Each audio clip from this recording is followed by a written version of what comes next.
The 2019 IPL caravan gets underway with the first match between two very interesting sides, both of them with pedigree, but then one of them knows what it takes to win titles, having won 3 titles. The other one probably would be considering themselves the most unlucky team in the IPL, who's made 3 finals and lost all 3. I'm talking about Chennai and Bengaluru. Chennai, of course, know what it takes to win titles. They've won 3, including the last one. So they go into this edition as the defending champions. And the reason why I say that this team knows what it takes to win is because they came back after a 2-year hiatus, after the team had been disbanded, came together, and in the comeback season itself went on to win the crown with a side which many thought had a lot of players on the wrong side of 30. But that didn't matter. They were match winners and they went on to take Chennai to the title. Remember, before that they'd won it twice earlier. And this is a side which is probably the epitome of consistency. Having made 7 finals in the IPL over the 9 editions in which they've contested, really tells you that this side knows what it takes to win matches, crunch matches, and has the big match temperament.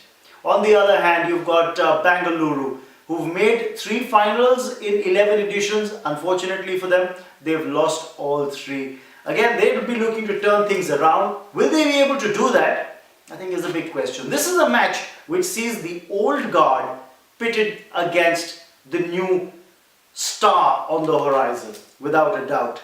You've got MS Dhoni versus Virat Kohli, and the two have completely contrasting styles of captaincy, approaches on the field.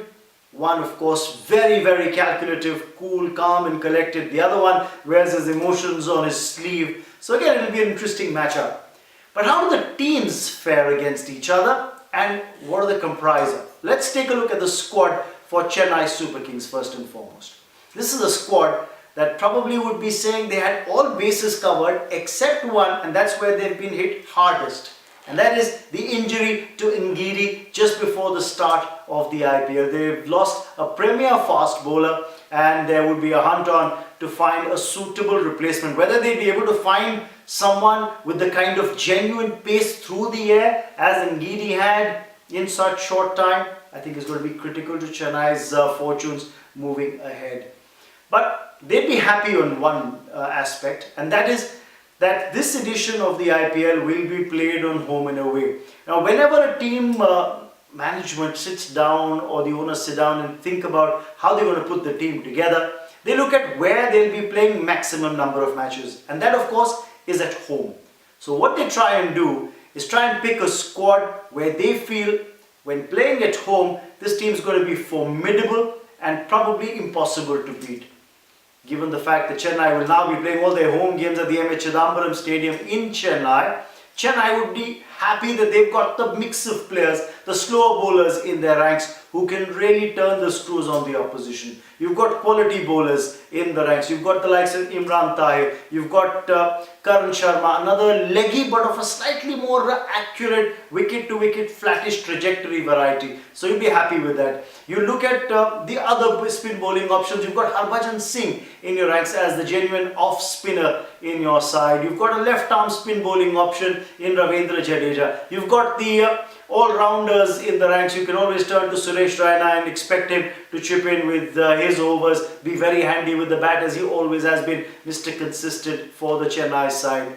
Batting wise as well, the team does have the wherewithal in their ranks, and there'll be a couple of India players who'd be saying this IPL is their opportunity to try and stake a claim for the India squad for the World Cup that happens in June. Ambati Raidu is case to point, would be saying I'd like to grab this chance with both hands, score big all through the IPL, and who knows, the selectors might just be impressed and give him that number 4 spot that's up for grabs in the India 11 as they head towards the World Cup. Of course, there's MS Dhoni, and you can never discount him. There's Dwayne Bravo as well, Shane Watson in the mix, and you've got quality players, match winners in their own right, as oppositions will tell you, if it's their day, then there's no stopping them. Shane Watson has shown that in the final as well of the last edition of the tournament.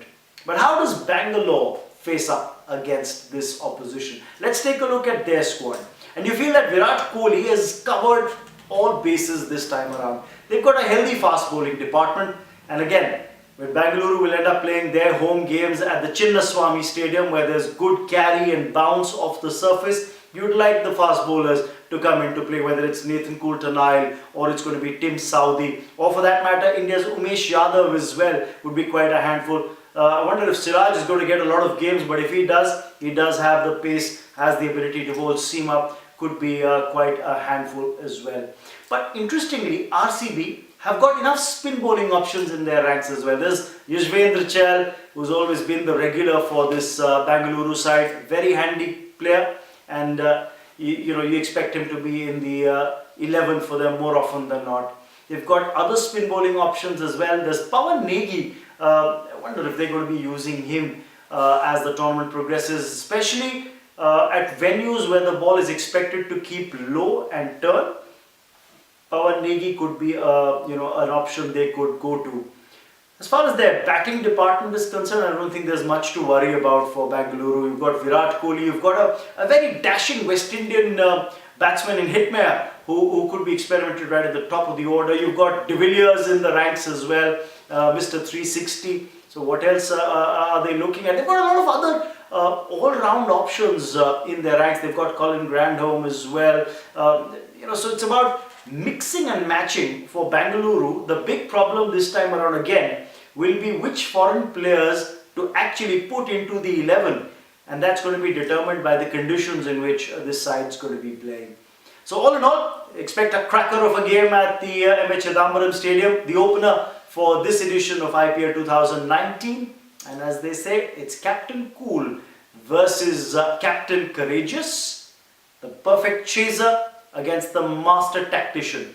I won't be surprised if Chennai win the toss and elect to bat first at the Chidambaram Stadium, put runs on the board, and then expect the bowlers to come into play and strangle the opposition out. I wonder how successful that will be against a player who's known to chase down big targets, who loves to chase Virat Kohli. So this, as I said before, would be a cracker of a contest.